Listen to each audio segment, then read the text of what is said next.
Olá pessoal, tudo bem com vocês? Espero que estejam todos bem. Estamos mais uma vez aqui para fazer a nossa aula semanal e vamos continuar falando sobre fé. Hoje nós vamos falar sobre a fé em meio às adversidades. Em primeiro lugar, eu quero estar orando com vocês, apresentando a nossa aula, apresentando cada um de vocês nesse dia. Amém? Feche seus olhos aonde você estiver aí, vamos orar ao Senhor. Senhor Deus Todo-Poderoso, Tu és maravilhoso, Pai. Nós só temos que Te agradecer pelo dia de hoje, pelas nossas vidas, pelo Teu querer sobre nós. Colocamos aqui na Tua presença essa aula de hoje para que o Senhor venha nos dar discernimento e sabedoria para andarmos contigo, Pai. Que tudo que nós venhamos a aprender e falar seja da Tua vontade, Senhor. Te apresento cada aluno nesse dia, que eles venham ter sabedoria e discernimento para aprender contigo, que é manso e humilde de coração. E por tudo isso nós te agradecemos em nome de Jesus. Amém. Amém. Agora estamos preparados, né? Então nós vamos falar sobre a fé em meio às adversidades. Quando nós temos problemas, quando nós temos lutas, como vamos nos inspirar na fé, como vamos estar fortes na nossa fé. Então o que eu quero, essa aula de hoje é a última aula do módulo 6. Estamos já do meio para o fim do nosso curso, né? E eu creio que você é mais que vencedor já por estar aqui, por estar persistindo, por estar em meio a tudo isso que a gente está passando. Eu sei que não é fácil, mas eu creio que é Jesus que nos fortalece e nos dá a fé, né? Nada mais justo que já colocarmos a nossa fé em ação aqui na aula mesmo, né? Porque eu sei que é difícil não nos encontrarmos, estar juntos por causa de todo esse problema que estamos vivendo, mas eu creio que Deus é mais e que a nossa fé tem que estar ao meio a essa adversidade, ao meio dessa tribulação, né? E nós vamos sair mais fortes, vamos estar fortalecidos no Senhor, que é o autor e consumidor de todas as coisas, e Ele diz que nós temos que dar graças por tudo. Então vamos lá, o que você tem que entender? Que nos momentos difíceis, nos momentos de adversidades, Deus nos capacita a vivermos pela fé, e nos tempos bons e nos tempos ruins, tá bem? Então vamos começar a aula de hoje. O que é a nossa introdução de hoje? Devemos entender que toda conquista gera uma oposição. Tudo que você for conquistar terá barreiras, e quanto maiores forem seus projetos, maiores serão as oposições. No capítulo 26 do livro de Gênesis, conta sobre um período muito difícil para o povo de Israel, um período de muita seca, dificuldade, mas Isaac não se importava com essas adversidades, com essas circunstâncias, com aquele momento que ele estava vivendo. Ele estava focado na promessa de crescimento que havia sobre ele.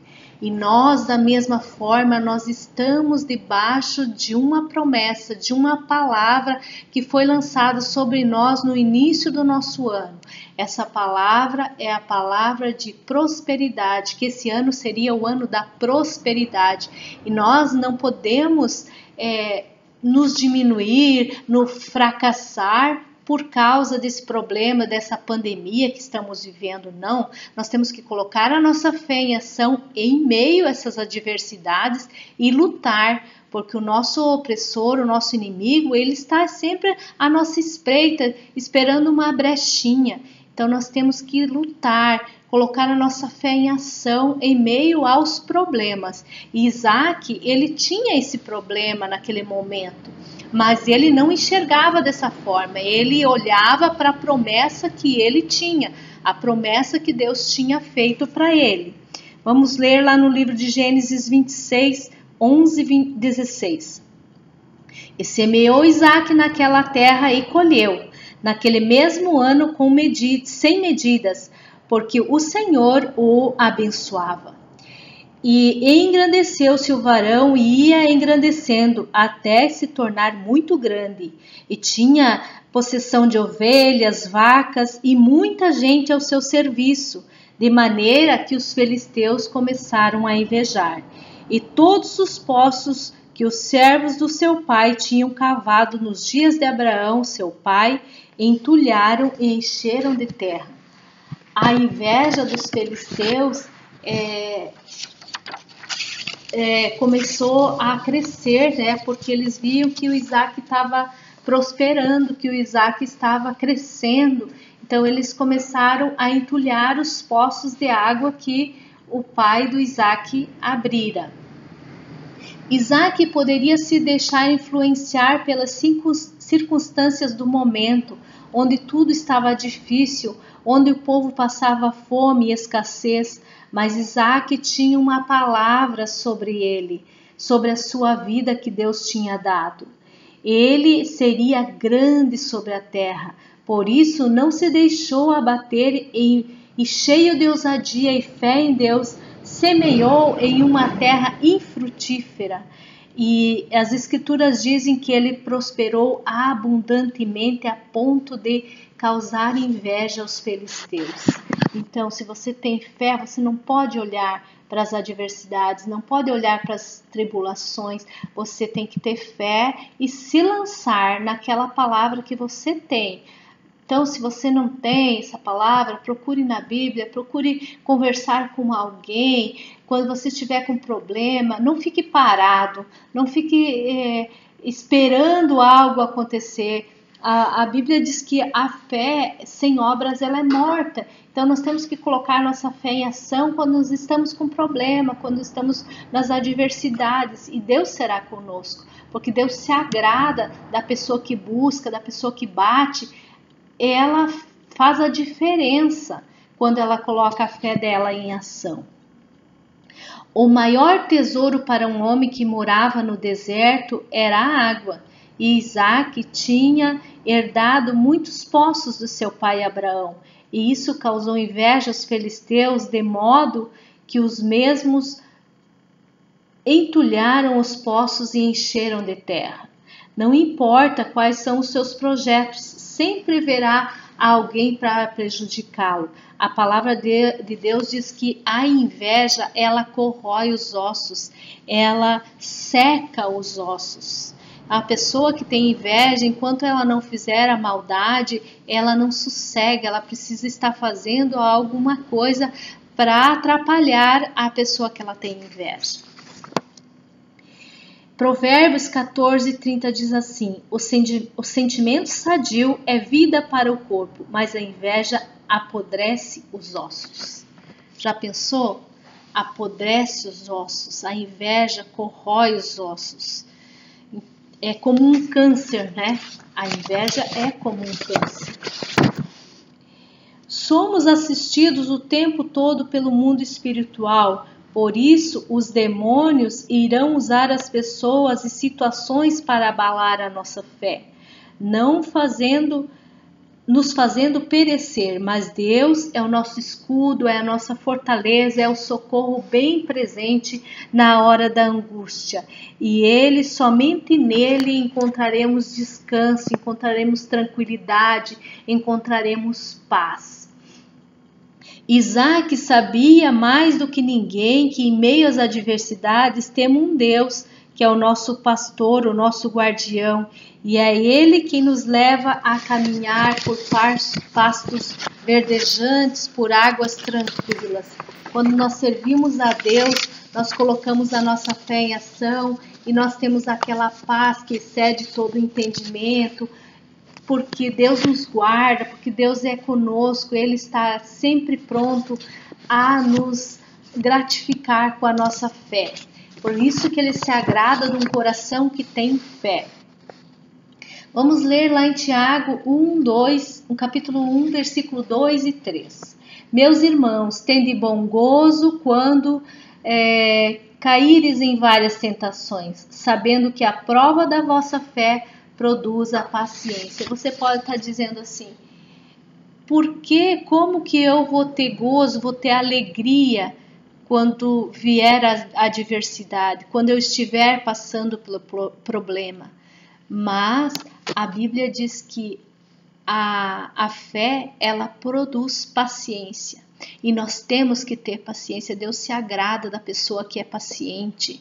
Não aquela paciência de ficar parado sem fazer nada. A paciência em ter paciência de passar pelaquela prova dando glória a Deus. Para tudo debaixo do céu existe um propósito e para todas as coisas existe um tempo. Isso fala lá em Eclesiastes 3:1. Quem já não leu o livro de Eclesiastes, né? Que há tempo para todas as coisas debaixo do céu. Ninguém está isento de passar por dias maus. Todos nós, sendo cristãos ou não, passamos por adversidades, passamos por problemas, passamos pelo dia mau. Mas nenhuma prova ela é eterna, ela é constante. Mas para que cheguemos à medida de varão perfeito e nós tornemos imagem e semelhança de Cristo, passaremos por batismo de fogo, que conhecemos como provações. Então, todos nós vamos passar por adversidades, todos nós vamos ter problemas, mas aí você tem que ver a quantia de fé que você tem para passar por esse problema, para passar por essa adversidade e se tornar cada vez mais a tua fé forte, a tua fé em ação. Esse que é o compromisso do cristão, em meio às adversidades, dar glória a Deus, ter paciência, ter longanimidade, domínio próprio, enfim, colocar a fé em ação em meio às tribulações. Vamos ler lá em Mateus 3:11.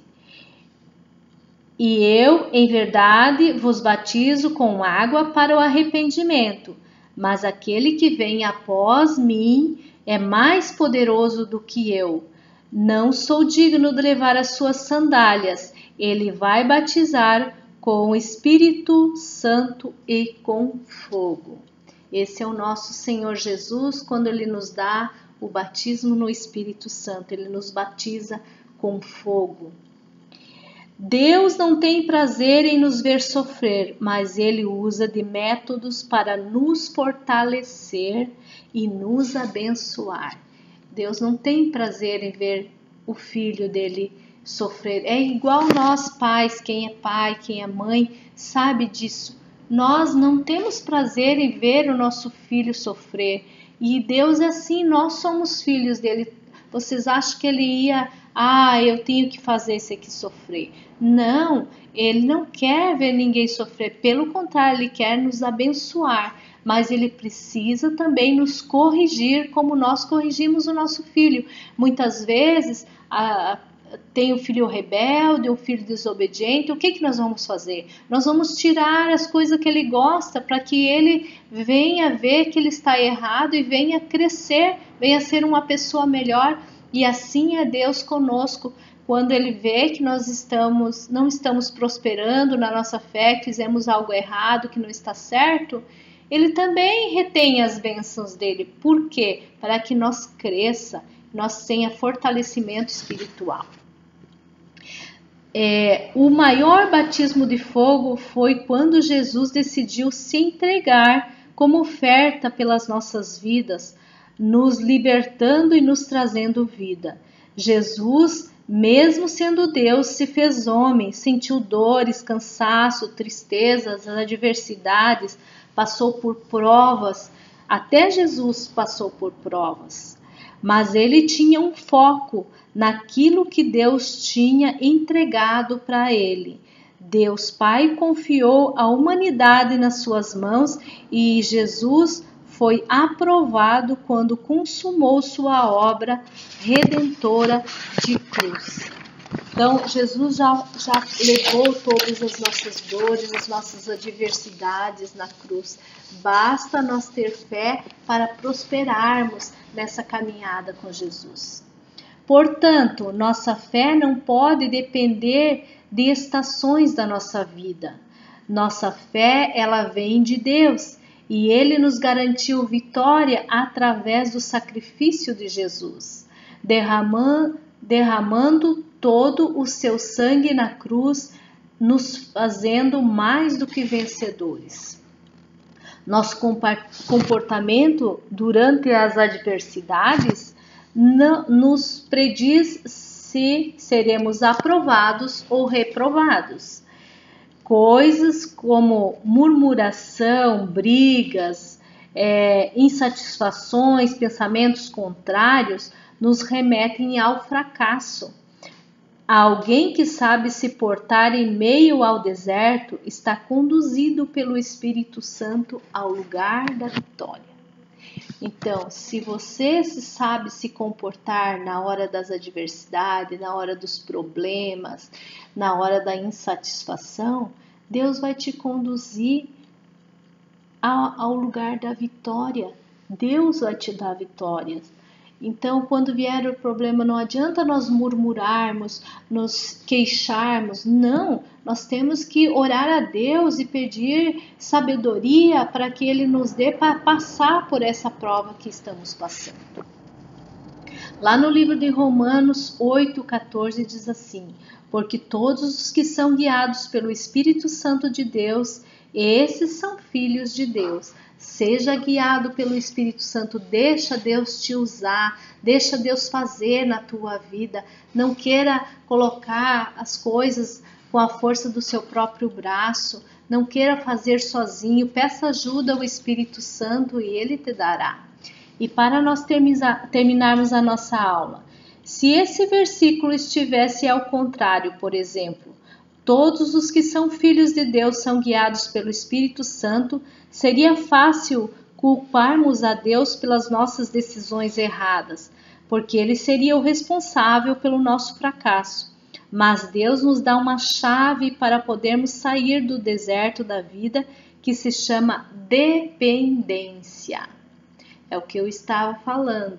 Peça a Deus, peça ao Espírito Santo ajuda, seja dependente de Deus. Essa dependência que nós temos que ter gera fé. Se nós dependermos de Deus, nós seremos cheios de fé. E quando nós chegarmos ao problema, chegar à nossa adversidade, o nosso problema, nós passaremos com fé no Senhor, porque nós somos dependentes dele. Se não somos dependentes de Deus, automaticamente estagnamos na derrota. Por isso, devemos ter fé e pedir sabedoria a Deus e entendermos o propósito acerca das provas e adversidades. Tudo tem um propósito, a Bíblia diz que tudo tem um propósito debaixo do céu. Tudo que Deus faz, tudo que nós passamos tem um propósito. Seja para nos ensinar, seja para nos fortalecer, seja para o nosso crescimento. E que você, nesse dia, quando você passar por um momento de adversidade, por um momento de fraqueza, por um momento de luta, que você seja dependente do Senhor, que você clame pelo Espírito Santo na sua vida e que você passe por essa prova dando glórias a Deus. Amém? Então finalizamos mais uma aula aqui com você. Espero encontrar você na segunda-feira, às 8 horas da noite, para nós conversarmos, tirarmos as suas dúvidas. Escute o vídeo, anote o que você tem dúvida para que lá na segunda-feira nós estejamos conversando e nos entendendo, e eu vou explicar direitinho para você o que você não entendeu. E também depois dessa vídeo aula que a gente tem na segunda, se você ainda não entendeu, pode me chamar no privado, pode colocar a sua dúvida lá no grupo e nós vamos estar juntos em nome de Jesus. Um beijo no teu coração, fique na paz, que Deus te abençoe muito a sua semana e tenha vitórias e tenha alegrias de estar na presença do Senhor.